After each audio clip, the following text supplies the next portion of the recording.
अस्सलाम वालेकुम व्यूअर्स, कैसे हैं आप?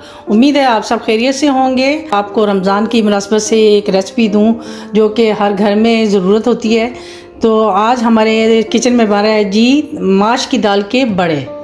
तो ये आसान रेसिपी है जी, जिसके लिए बहुत ही कम इंग्रेडिएंट्स चाहिए। तो मैं आपको बताती चलूँ कि मैंने ये माश की दाल ली है 1/2 kg, और ये इसमें से मैंने सारा पानी निकाल दिया है। तो ये तकरीबन डबल हो जाएगी। अगर आप अपने 1/2 kg के बनाएंगे तो ये डबल हो जाएगी। और ये मैंने रात को गीली करके रख दी थी।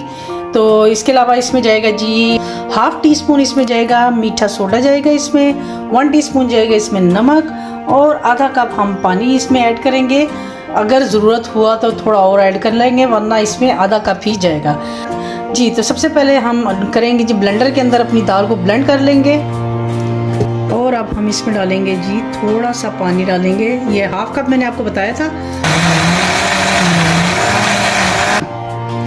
जी। तो ये देखिए हमारी जो दाल है उसका कितना अच्छा पेस्ट बन गया। आपने इसको इतना थिक रखना है। ये देखिए आपको नज़र आ रहा होगा।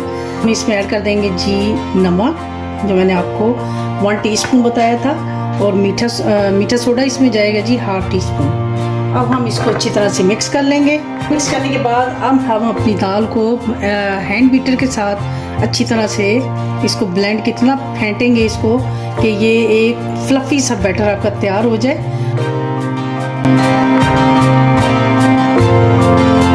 तो ये देखिए हमारा जो बैटर है भल्लों का, उसको तकरीबन आधा घंटा मैंने रख दिया था, और इसके अंदर मैंने कुटा हुआ ज़ीरा भी ऐड कर दिया है। अगर आप चाहें तो ऐड कर सकते हैं। अगर आपको पसंद है तो आप ऐड करें, नहीं पसंद तो आप इसको छोड़ दें।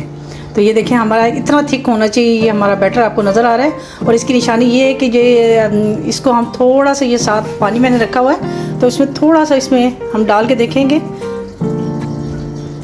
ये देखिए ये ऊपर आ गया। इसका मतलब है हमारा बैटर जो है बहुत अच्छा रेडी हो चुका है। तो चलिए हम इसको फ्राई करते हैं। ऑयल हमारा तकरीबन हो गया जी गर्म।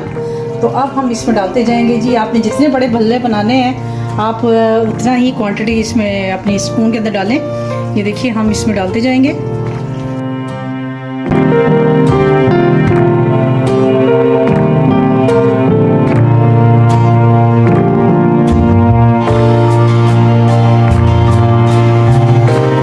जी तो ये देखिए हमारे भल्ले जो हैं वो रेडी हो चुके हैं, लाइट गोल्डन हो गया। अब हम इसको निकाल लेंगे। देखिए हमने इसको निकाल लिया। हमारे सारे कंप्लीट होते हैं तो फिर मैं आपको इसकी फाइनल लुक दिखाऊंगी जी। तो ये आप देख रहे हैं इसके कितने अच्छे हमारे भल्ले रेडी हो चुके हैं। तो यकीनन आपको मेरी ये रेसिपी पसंद आई होगी। तो ये इसको हम किसी भी ज़िपर बैग में डाल के तो इसको आप फ्रीज़ कर दें।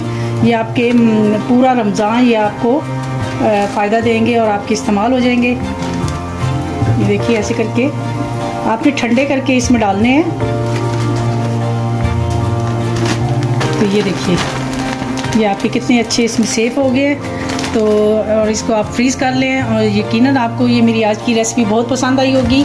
अगर आपको मेरी रेसिपी पसंद आती है तो प्लीज़ इसको लाइक, शेयर और कमेंट करना मत भूलिए, और मुझे अपनी दुआओं में याद रखिए। इंशाल्लाह एक नई रेसिपी के साथ आपकी खिदमत में दोबारा हाज़िर होंगी।